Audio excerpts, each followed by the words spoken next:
Danes je v Celju zelo pestro in živahno, predvsem zato, ker se predstavlja podeželje z ekološkimi kmetijami. Poleg teh naših rednih kmetij, ki so poleg nas, se pravi raznolikost podeželja, imamo danes tudi ekološke pridelovalce, kar je zelo zanimivo in pestro, saj se lahko Celjani seznanijo z ekološko pridelavo in predelavo živil na podeželju. Poleg tega, da imamo podeželje danes, v Celju je tudi festival CUR, na katerem se predstavljajo rokodelci z unikatnimi izdelki. To se nam zdi nekako ena povezava, ki je zanimiva, da pripeljemo res pestrost in živahnost v samo središče mesta. V okviru podeželja imamo 32 stojnic, se pravi nekako ekoloških in teh ostalih kmetij.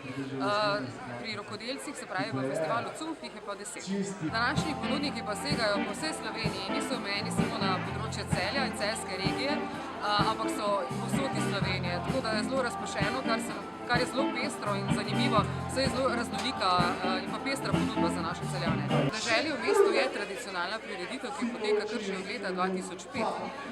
Korenine segajo že nekoliko nazaj, ampak v organizaciji Zavoda Celeja Celje sega od leta 2005. Prirejamo jo pa dvakrat letno, junija in pa oktobra, tako da lahko Celjani dvakrat letno uživajo v podeželju v mestu.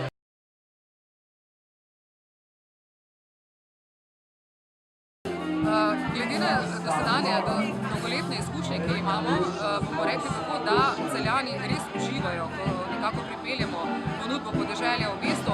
Sami razstavljavci so mesto sprejeli tudi za svoje. Se nam zdi, da sinergija mesta in podeželja je le nekako obrodila sadove in jaz mislim, da za naslednja leta imamo dobro izhodišče, da se res združita podeželje v mestu. Nekako se trudimo, da podeželje v mestu popestrimo tudi spremljevalni program, kar pomeni, da niso na razpolago samo stojnice in pa ponudba na stojnicah, temveč nekako popestrimo, se pravi, ali z glasbenimi vložki, potem samo predstavitvijo stojnic. Danes nam je zaplesala tudi folklorna skupina celjska. V ozadju poslušajte ansambel Ankaran, ki zabava naše razstavljavce in pa seveda naše drage obiskovalce.